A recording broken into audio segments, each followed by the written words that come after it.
Welcome back to Oracles by MJ. I am she.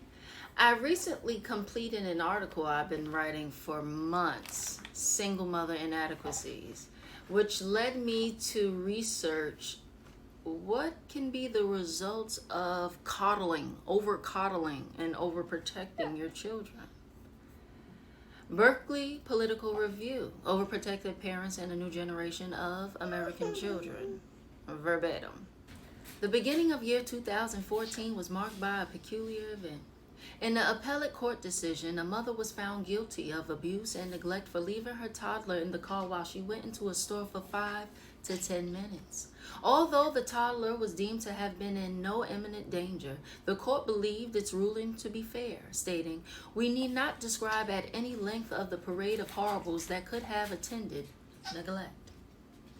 Not an isolated case. However peculiar as it is, this case is not an isolated one. Similar incidents have befallen parents and children around the country in the past decade, and they all point to a growing trend in America.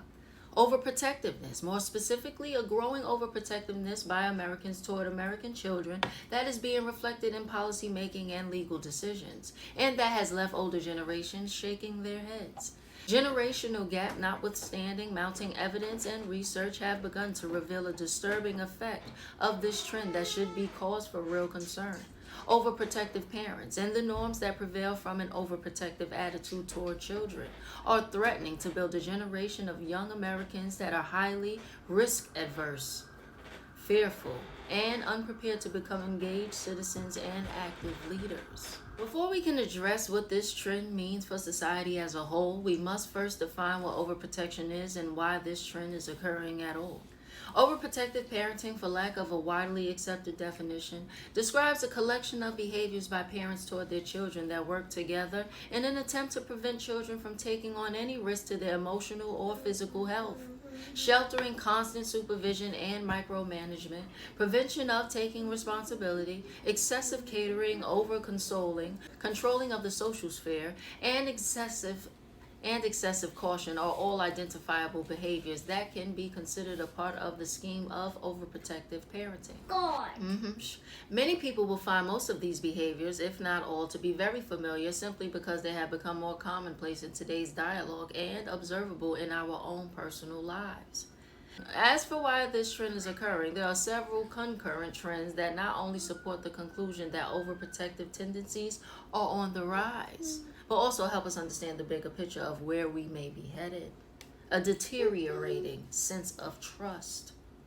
Americans do not trust one another as much anymore. An analysis by Josh Morgan, using data compiled by the General Social Survey from 1972 to 2012, illustrates how the percentage of Americans who said that most people can be trusted dropped from about 46% in 1972 to about 32% in 2012. Separated by generation, the data also shows significant drops in trust from baby boomers to millennials. 40 to 50% of people within the older generations demographic believe that most people can be trusted, while only 25% of Generation X individuals and only 19% of millennials answered yes to the same question.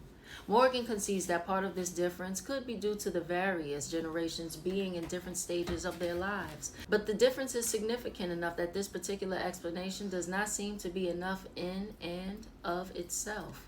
Consequently, this loss of trust correlates with the increase of overprotectiveness among parents.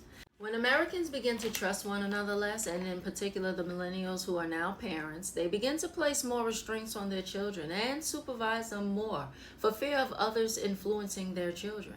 They do not let their children roam around their neighborhood, and they control their children's interactions with other kids and adults. Technology.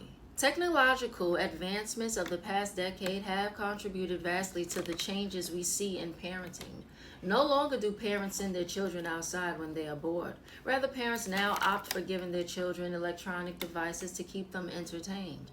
Whether this change is a good or bad one is not within the scope of the issue of overprotective parents, but it does illustrate how easy it has become for parents to be overprotective. In the age of GPS tracking and smartphones, keeping tabs on your children every minute of the day has become easy, and not contacting your kids for hours more difficult. The media and interconnectedness. At a time when crime rates and kidnapping rates are at all-time lows, what has many people pointing to the media when asked why parents have become more overprotective? The answer: greater interconnectedness. A result of technology, greater interconnectedness seems to be the root of why some parents can be seen as religiously trying to protect their children from danger, despite the world being less dangerous than ever before. Being able to access news and information from across the nation, it is easy to fall into a trap of believing that what happens on the other side of the nation can just as easily happen in your state. It breeds an illusion of constant danger and risk that does more harm than good. I can totally relate, because it's because of these exact things, the things that I witnessed or the things that I noticed or read. Of course, these things make you scared to let your child go out into the world without you by their side. It's very hard. Higher parenting expectations. The final concurrent trend that is relevant to this discussion is this idea that there has been a cultural shift in parenting expectations.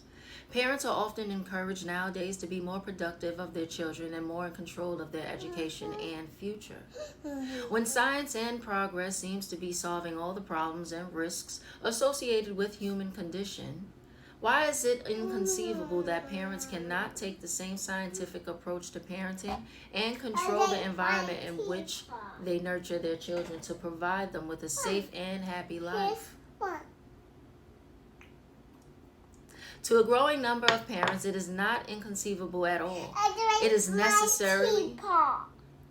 necessary and morally justifiable. Effects of overprotection. All these concurrent trends combine to form this effects of overprotection. All these concurrent trends combine to form this image of how and why today's style of parenting, relative to that of previous generations, is unique in its degree of overprotectiveness. But what does overprotective parenting mean? Is it bad? Some would argue that it is not. In fact, some would argue that today's parenting has created better parents, more successful children, and helped parents be more present in their children's lives. Thus, instead of a trend toward overprotectiveness, some would argue that it is more accurate to describe this trend as a trend toward better parent-child relationships. However, the research and data prove otherwise, that despite some parents' best intentions, technology and other contributing factors make it easy for parents to be too present in their children's lives, and easy for parents to intervene and exercise control over their children's lives when they choose to do so. The ease at which parents can do these things make it all the more frequent in occurrence. As for the effect of overprotection on the well-being of the child, studies have shown that overprotective parenting can lead to risk aversion, a dependency on the parents, a higher risk of psychological disorders, a lack of strong coping mechanisms, and coping anxiety, which intuitively makes a lot of sense. A child that is not allowed to take risks or make his or her own choices is bound to face a lot of anxiety and trouble when having to face the harsh realities of a chaotic world. And interestingly enough, the effects of overprotectiveness share uncanny similarities to those of neglect, albeit to a lesser degree. All in all, children become less equipped to deal with the stresses of the world as adults, and we see that in the data. College students have higher rates of severe mental illness and higher rates of students on psychiatric medicine than those of only a decade ago. And interviews with several hundred professionals at campus counseling centers reveals that a lack of coping skills is precisely what distinguishes today's college students. Younger generations today are generally more likely to rank their stress levels above that of older generations as well. Part of the reason for these differences can be attributed to the youth not having learned how to deal with stress as well as older individuals have. But part of it also can be attributed to children being sent off to college without the necessary self-management skills that are learned through independent thought and risk-taking earlier on in their lives. And the funny thing is, life will keep on life, and life will keep on life, and things will keep on happening. Mishaps will happen, and you must learn how to cope. Now, whether that is something like listening to music or writing in your journal, sometimes your coping mechanism, sometimes your skills change. Maybe you used to cope differently as a youth. Now you've matured and you need to find new coping skills to continue to get through life, and that's okay. But you must do the work. You can't continue to listen to BS-ass music and think that you're going to get through your problems. You might have gotten through 3 or 4 minutes of your time, but other than that, you'll be right back at it if you don't handle foundation. So coping skills are necessary. They're mandatory. They're mandatory to get through life from the child's perspective or the parent's perspective. Mom, can I go hang out with my friends? What are y'all plans? To the mall? What time are you coming back? It closes at 9 o'clock. Do you have a ride there and back? Yes. Where will you eat? They have restaurants in the mall. Do you have any money? Yes, from saving up. How do I know it's safe? Because it's a mall? Nope, I don't like the sound of that. I think you should just stay home. Yeah, there's plenty of things to do around here. Matter of fact, you can just call your friends and they come over and have a good time. The answer is no.